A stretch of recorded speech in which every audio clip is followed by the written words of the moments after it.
Hey everybody, welcome back to the next episode of the Balanced Vibes podcast. And today I have a fantastic guest with me, Tina Haupert. She is a functional nutritionist and also a friend of mine. We are together in a mastermind group.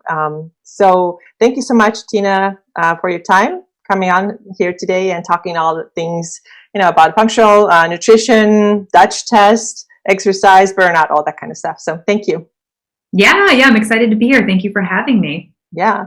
So let's get started, and please tell us a little bit about yourself, like who you are, what you do, and how you started. I know you started kind of like a lifestyle blogger, so take us through this journey.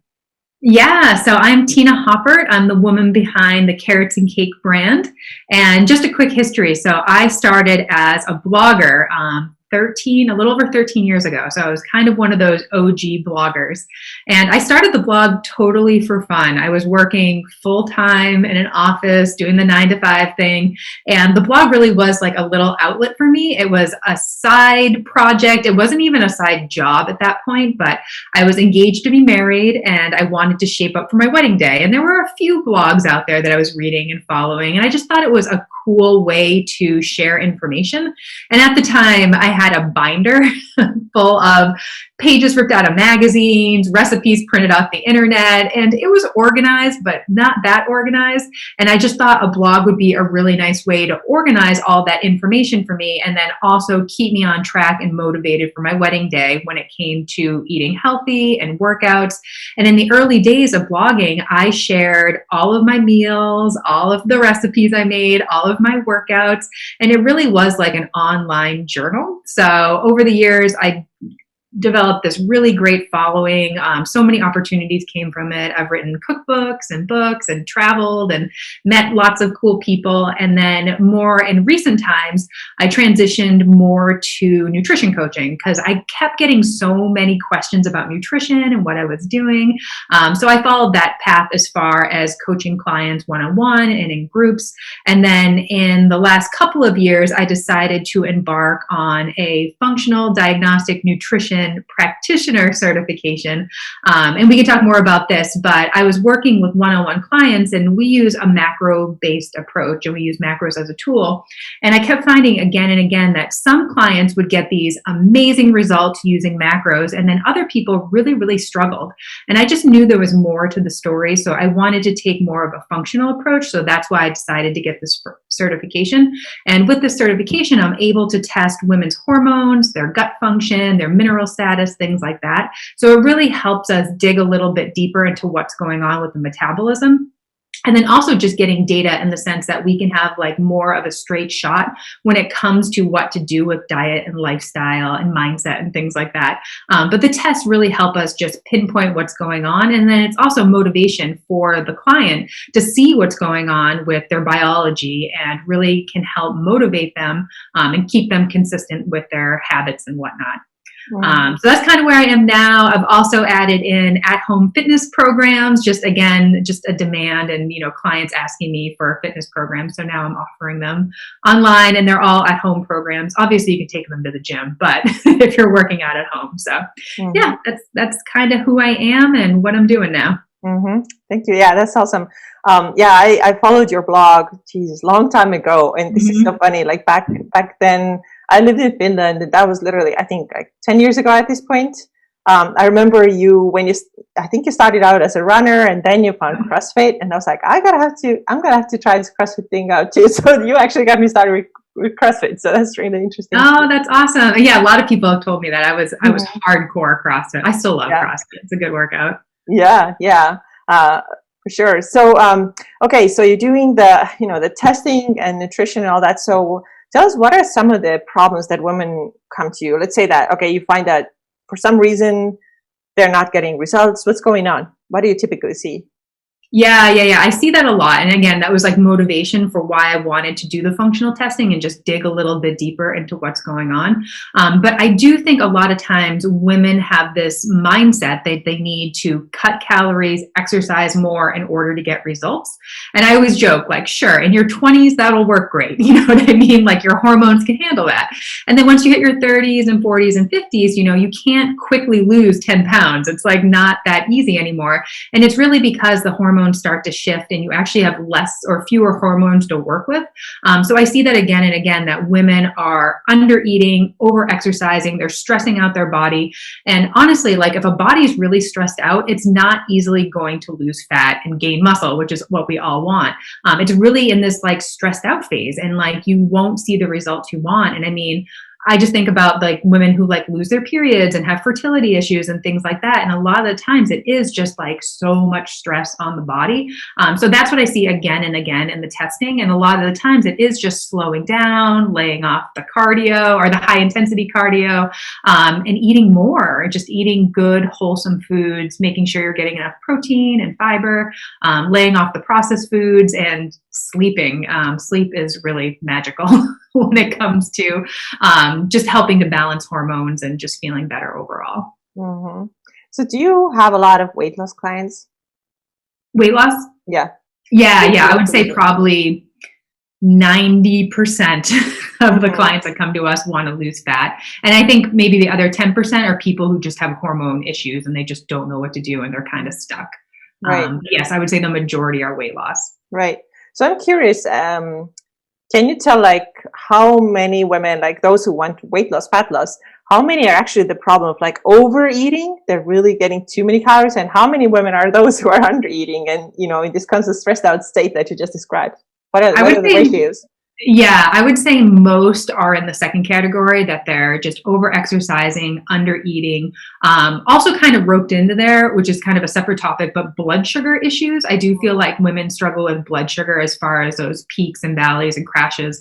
But that's the thing. If your blood sugar is out of control because of, you know, food choices, that could be an issue, but also stress. I mean, stress will just put our glucose and insulin levels through the roof. So really managing stress is huge. But yeah, I would say I see that again and again, that women are just under fueling their body and expecting so much of their bodies, as far as obviously, you know, the fitness side of it, but just, you know, work and families and worrying nonstop, and just like that, like mental stress, I think is really a problem for a lot of women.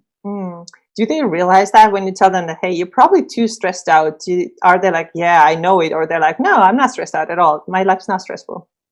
Yeah, it's a mix. It's a mix. So with the Dutch, there's the Dutch test is the hormone test that I use with my clients, and Dutch stands for Dried Urine Test for Comprehensive Hormones. So it's an at-home test that we do. But on the Dutch, there's a section that measures your cortisol levels throughout the day. And sometimes women will get the results back and it totally correlates with what they're feeling. They're stressed out. They like can't sleep at night. You know what I mean? They have all the symptoms. And then some people will get, or some women will get the test results back and they'll be like, am I really that stressed? Really? But then when we dig into it and we start to like figure out that they're, you know, worrying about things all night long, they're not sleeping, you know, they're getting up at 4 a.m. to do, you know, like Orange Theory or Peloton or something like that. We start to see that there are some serious stressful things going on in their life, but sometimes it's like the onion. You got to peel back the layers and figure out what's really going on, because a lot of the times those elevated stress levels can keep women from getting the results that they want. So that's why I think working with a coach one-on-one is so great, because it's really like that second set of eyes, or like the second brain to look at what you're doing and kind of help you figure out that awareness, you know, meaning like what is going on in your life, what is causing you stress. Because yeah, I mean, I just don't think women realize, or they're so used to it. I just think about like, I work with quite a few moms that have like little kids, and I just don't think they like realize the amount of like stress that goes into, you know, working full time, taking care of little kids, not sleeping at night, little things like that. So it really is just, you know, working on these things, giving yourself grace, and then giving yourself time to work on some of these things, because, you know, a lot of them aren't going to change overnight instantly. But if you put in the time, energy, effort, you can absolutely, you know, make changes that do help with those stress levels. Yeah, it's so true. And, you know, I did it, the same test with you also back in December last year. And then I already suspected that, yes, it's going to come back. The cortisol is going to come back really high. And it was exactly the case. Like I wasn't sleeping too well. Just randomly woke up a lot. And what has been really the biggest game changer is just resting more. Not even honestly for me, like the workouts, because I was not doing too many workouts that are like super intensity anymore at all. but it was really more like the mental stress. Absolutely. So, doing a lot of breath work and meditation, all that kind of stuff, just like lying down and be like, okay, I'm just lying down now. That's what we're doing. And these things have really helped. But I think you're right when you say that we are so conditioned that, okay, it's normal to feel this way. And we don't even think that it's an issue. Yeah. And even just the idea of rest, I think maybe it's just as women or women who are kind of like type A overachievers, that they don't realize that it's like okay to rest and it's like okay to do nothing for a little bit. At least that's the way I was. I just needed to be doing things all the time, achieving things all the time. And really when I like started to like dial it back a little bit and just be okay with like not doing all the things all the time, things did get better on the hormone front and just my mental state in general. But I think just the way we're all programmed, we just need to do all the things and like just be moving all the time and just like checking things off the list and things like that. So true.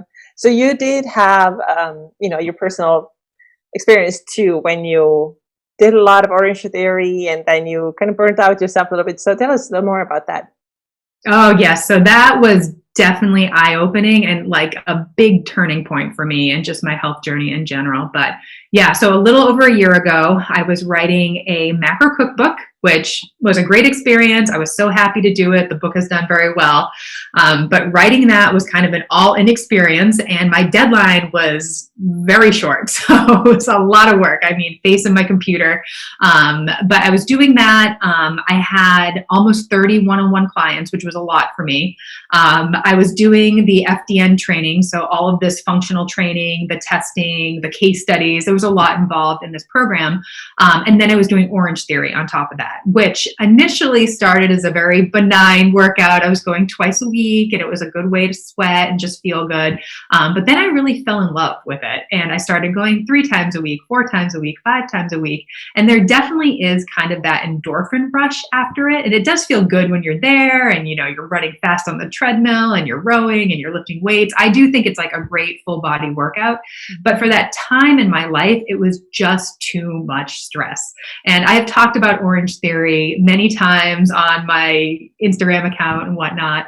And I think people think I hate Orange Theory and I hate Peloton, and that's like not the case at all. I just think if you're living an already stressful life, adding this type of activity into your life is just going to make things worse. And that's absolutely what happened to me, because initially, like, I loved the workouts. I actually saw like a little bit of a weight loss when I started Orange Theory. And like I said, I loved it. I loved the workouts. Nobody was forcing me to go. And you know what I mean? I loved the instructors. I loved the music. But just with all that stress in my life, I started feeling like really sluggish after the workouts. Like I would feel okay in class, but then after class, I would just feel totally depleted. Like some days I would want to just like lay down on the couch. Some days I would take a nap. Some days I would just be cranky just because I was so tired after the workouts. It was doing the opposite of what a workout should do. Like a workout really should energize you. You should feel good after it. And then also I started having blood sugar issues where I just felt like I couldn't manage my cravings. Like I was always hungry. I was always craving sugar. I always wanted some sort of carbs. And I was even eating enough protein and fat and things like that, but it's just like I couldn't get a handle of those cravings.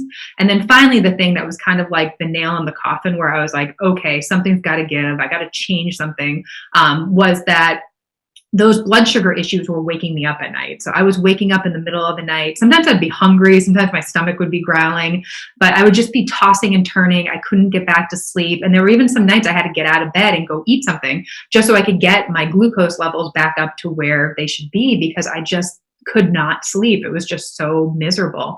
I was also getting like the night sweats here and there. And I think it was probably because like my blood sugar had just gotten so low during the night.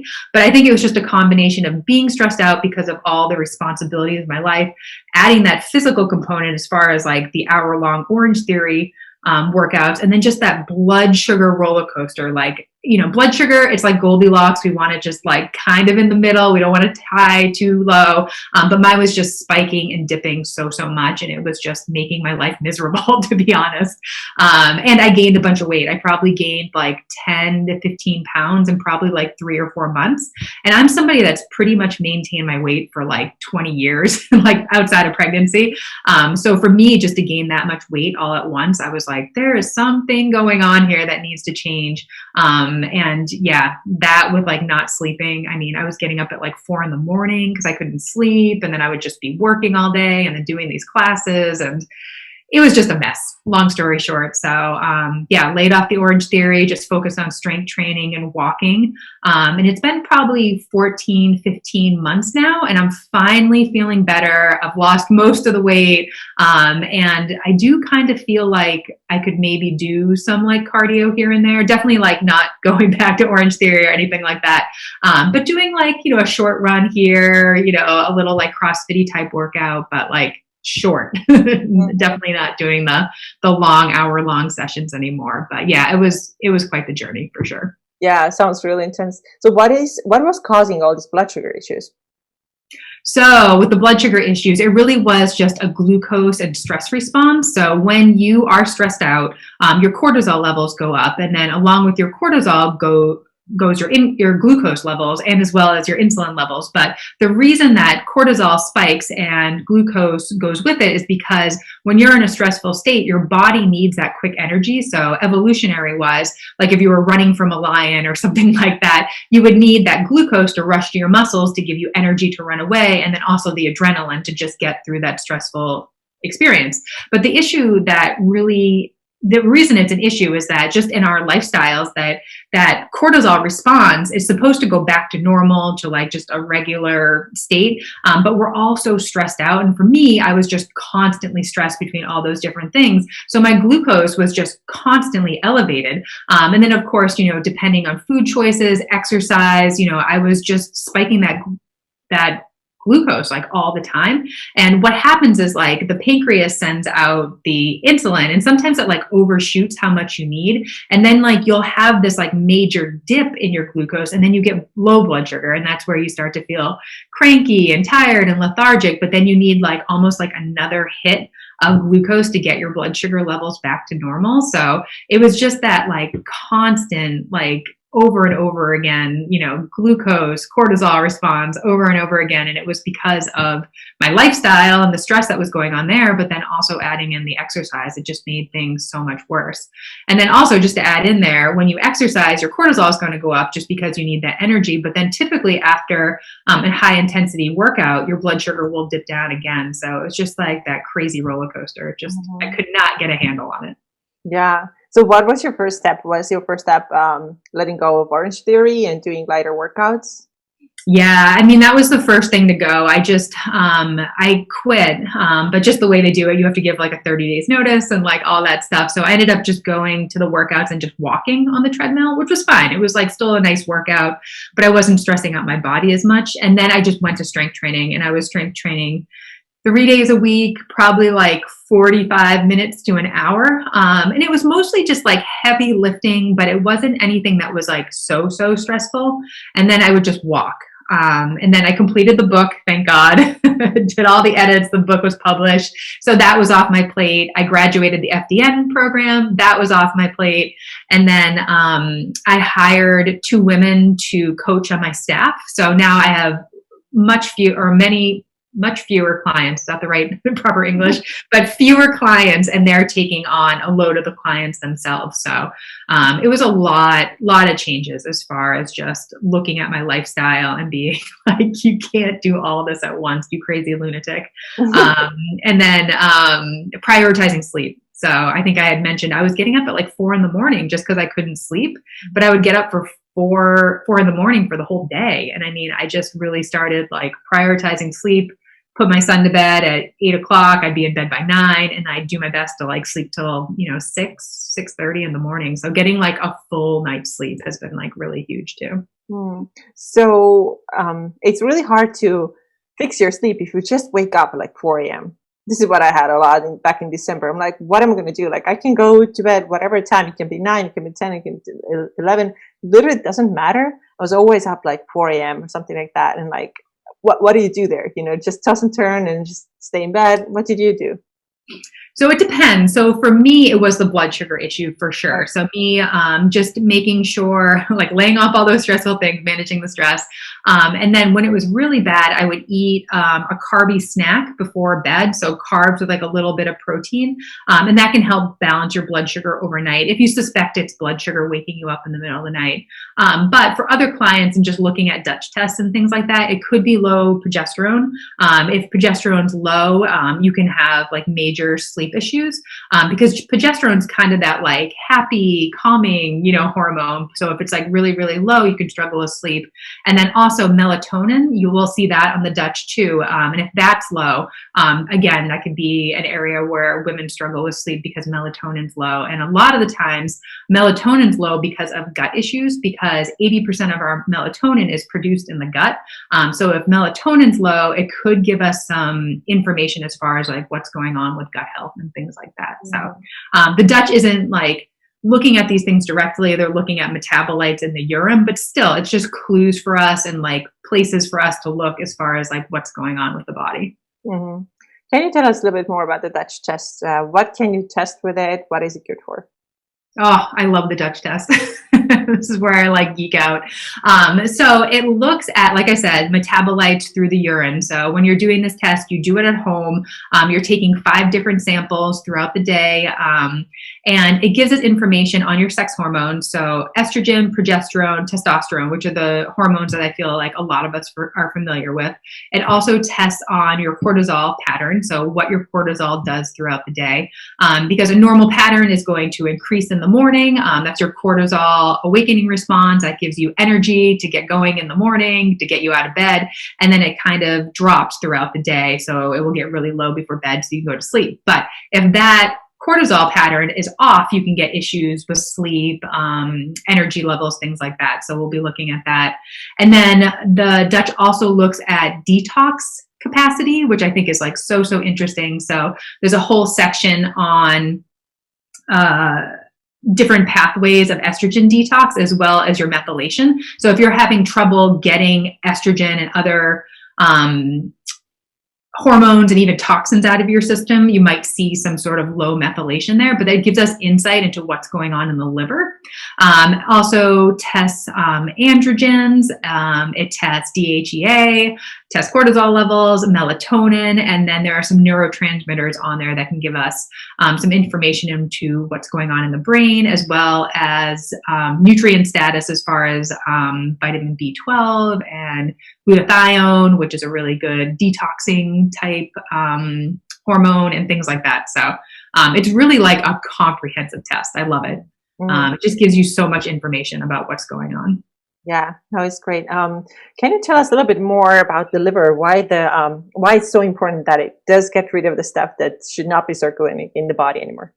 Yeah, so the liver is a very, very important organ. So especially when it comes to hormones, what happens is that our body produces hormones, well, women and men, but women specifically, our bodies produce estrogen and progesterone and testosterone. And especially with the estrogen, like we want to use it in the body, but we want to get it out. We don't want it to recirculate back through our systems because when that happens, you get, PMS symptoms, you get acne, you get sore breasts, you get mood swings, things like that. So like we like those hormones, but we don't want them recirculating back through the body. So the better the liver is at detoxing those things, the better we're going to feel. And of course, like the liver detoxes things, and then things need to get out through your system as far as like your gut and your bowel movements and things like that. So that whole detoxification process is just really important for getting the hormones out, the toxins, all the other stuff that we're exposed to every day.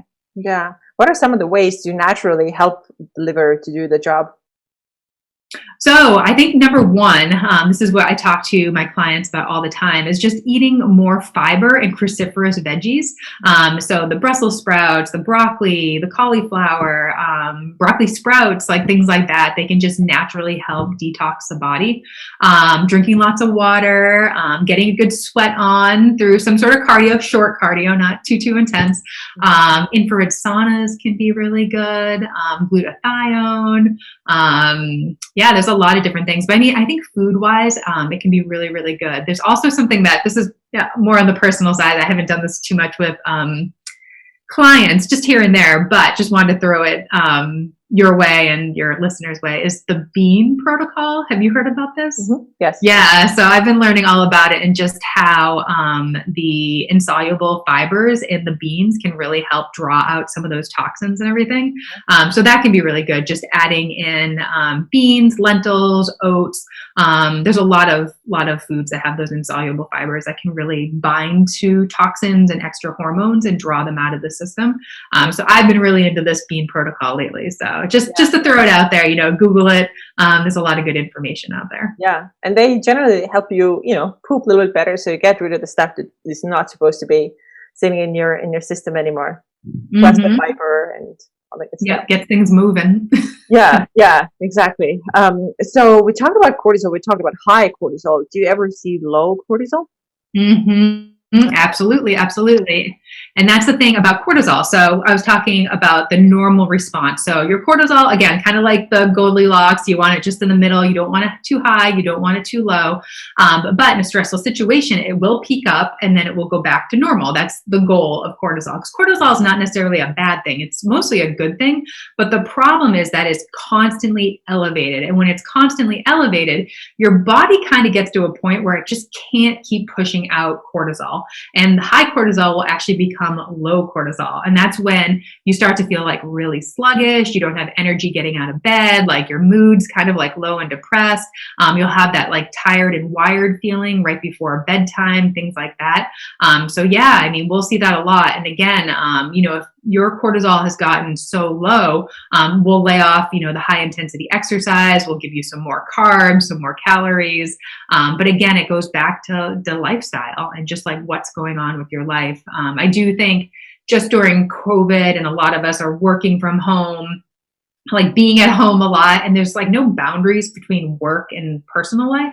And I have so many clients that, they'll work all day, their kids will come home after school, things like that, but then they'll go back on their computers and just work late into the night. And that can be a real issue because like, again, cortisol is elevated because you're working, you're in front of the blue screen, the blue lights at night. That's going to make sleeping really hard, mess with that cortisol pattern, circadian rhythms, things like that. So it's crazy that like you just push so much cortisol out until the adrenals and the HPA axis are like, nope, can't do it anymore. And then you just have that like low cortisol. So it really does go back to just resting, being kind to your body and just hoping that cortisol will go back to normal and your body will feel safe to do so. So the low cortisol is kind of like the next step, right? After it's been like so high, and then your brain figures out, okay, we don't need more of that stuff. So it just drops down. So that's kind of like a result of like unmanaged high cortisol. Yeah. A lot of the times we'll see that. Yep, for sure. Okay, got it. Okay, so that has a couple of different tests, right? So there's the cycle mapping, there's just cortisol, I believe. What else is there? And who needs what? Yeah. So I love the Dutch Complete, and that's the one that I was just talking about, where you get insight into the liver, the thyroid, the gut. You know what I mean? Like you get all these like different pieces of data that can be helpful as far as just really digging into the root cause. So I love that one. That's for a woman who is just having hormonal issues, maybe having some stress in her life. It would be for somebody who's not on oral contraceptives. If you are on the pill or something like that, the Dutch is going to read your natural hormones. And if you're taking the pill and you have synthetic hormones going into your system, they basically suppress your natural hormones. So your natural hormones are not going to show up on the Dutch, and the Dutch will not read the synthetic hormone. So it's not the most helpful to somebody on the pill. If you're on IUD, it could be kind of helpful, but it's kind of a gray area. That would be something to like talk to your practitioner about. But yeah, for most women who are not on any sort of hormonal birth control, I think it's like a really good option. The cycle mapping is what I did with you. And that's really to help somebody to figure out if they're ovulating, and if they are ovulating, when are they ovulating? For somebody who either has like a missing period or really irregular periods or like trying to figure it out, that's a nice test because you're taking multiple samples to figure out what's going on with hormones. So that one's really, really helpful for just pinpointing like what's going on, is ovulation happening? And then there is just a cortisol only test, which is nice. If you're good on the hormone front, or maybe you just want to retest something, it's definitely like a more affordable option. But definitely it just looks at the cortisol pattern. So yeah, there are different options for sure. Mm-hmm. And so if somebody thinks that she might need it, she wants to understand what's going on with their hormones or gut or liver or anything like that. So what should they do next? Can they just buy the test? How does it work? Yeah, so I'd say perfect world would be reaching out to a practitioner, because you can purchase the test right through the site, through the Dutch site. But the only thing is you'll get the results. And if you don't know how to read them or interpret them, you're kind of stuck there. So you can always purchase it and try to figure it out on your own. But I really think like working with a practitioner is the best way to go, because obviously, I can read, me as a practitioner, I can read the test, interpret it. And then also I come up with a protocol for my clients. So what to do as far as diet and rest, exercise, stress reduction, and supplementation. So it really is like a nice package as far as what to do. And I think you could purchase the test through the site and then find a practitioner through the Dutch site. So there's that option too. But yeah, I do think it's really helpful to have a practitioner to walk you through it and just make sense of the test. Yeah, for sure. There's a lot of words that you cannot pronounce. You're like, what is this? So it's definitely helpful to have somebody who knows what they mean. Yeah. Okay, so you said that for you, it took about 14, 15 months to get out of that highly stressed out state and your hormones were a mess, and all that. So this is the time when you started kind of feeling better. Now things are normal. The excess weight is kind of almost gone. So I know everybody is obviously different, but what would you say is like the average time that somebody could expect? Okay, this is the time I'm going to invest in my health now and lay off the high intensity, change my lifestyle, go to bed early. Like how much time do we usually need? Yeah, it definitely depends on the person and of course, like what's going on with their situation. But I mean, I typically work with clients for 6 months, and I would say in those 6 months, they are feeling a whole lot better. And of course, it's like, it comes down to consistency and patience. I mean, we definitely know that, but I think the longer you stick with those habits and you really want to change and change your lifestyle, I would say probably like 6 months to a year is when people start feeling like really good, like they have things under control. I'm still dealing with like low testosterone, but I think that's more because of like my gut issues, but like trying to figure that out. But I feel so much better. You know what I mean? Like I used to be dragging. I used to be waking up at night. I used to be worrying nonstop. But it really took kind of like a health like scare essentially to like really get me to change and get me like ready to change, because that's the thing, you need to be ready to change. Like, sure, you could deal with all these symptoms for like a really long time, but I do think it like gets to like a breaking point where you're just like, no more, my life is miserable, I feel crappy. So it's things that like a lot of us have to get to that place where we're just like, okay, it's time to change. But yeah, I mean, I've even had clients after like 2 months, they start to feel better as far as their periods and things like that. But yeah, I think it's like the longer you stick with these things and these lifestyle changes and like you just really want to do it, the better results you're going to have. And I think you you stopped drinking coffee and alcohol too for a while. I did. As part of this recovery process, right? Oh yes, I have cut back so much. Like a different person. But that's the thing. I had to get to that low point before I was just like, okay, we're done. So yeah, I don't drink. I drink caffeine once a week and I save it for the weekends. And I might get an iced coffee or like drink half of a cold brew. I definitely don't go crazy with it. And alcohol, yeah, I used to be drinking alcohol like a few times a week. I mean, on the weekend, I would drink like a whole bottle of wine, like stuff like that. And now it's maybe once a month. Like I'm just not drinking the way I used to drink. And I mean, the reason for that is because it can be stressful on the body. It can really mess with your blood sugar as far as alcohol, and sometimes caffeine as far as just being like a cortisol stressor.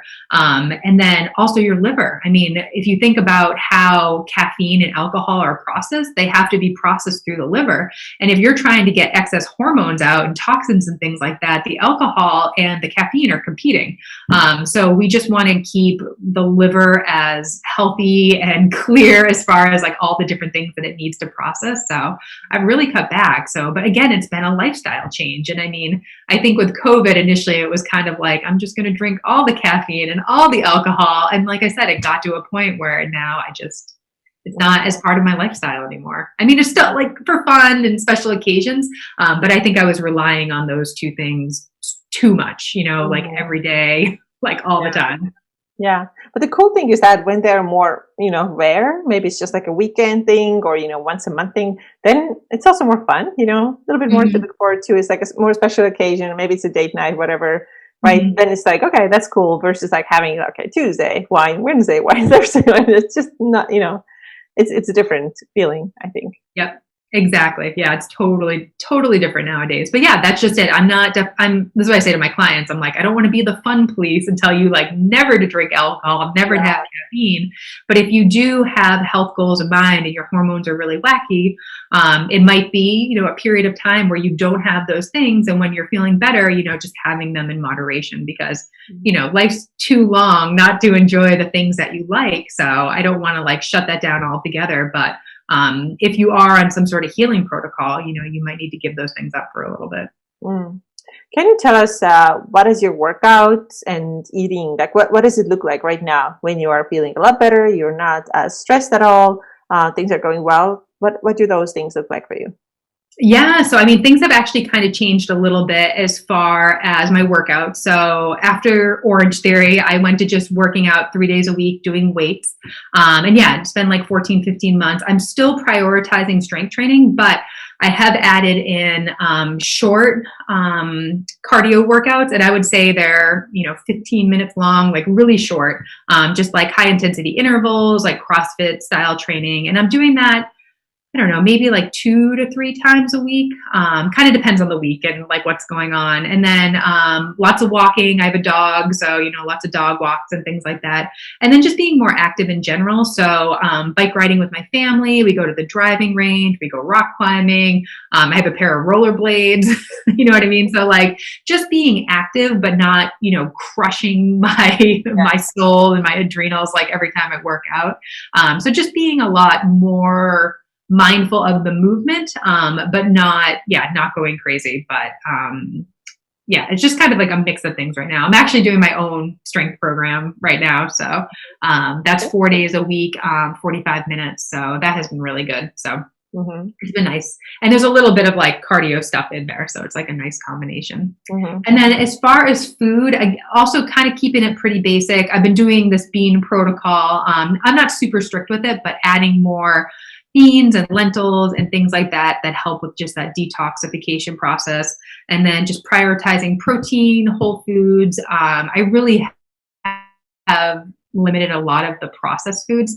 I feel like I was relying a lot on those like convenience foods. And now it's just really getting back to basics. I'm kind of like boring with my eating, but at the same time, like I'll have like a gluten-free donut every once in a while, or I'll have some ice cream or something like that. But just kind of basic and boring. I think just prioritizing protein and like whole foods and then the beans. So I get lots of fiber in with the beans.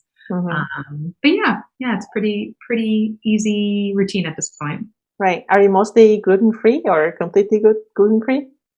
Yeah. So I don't eat much gluten, if any. I have ulcerative colitis, so I've dealt with a lot of gut issues over the years, and gluten, eggs are definitely a no-no. Eggs make me break out.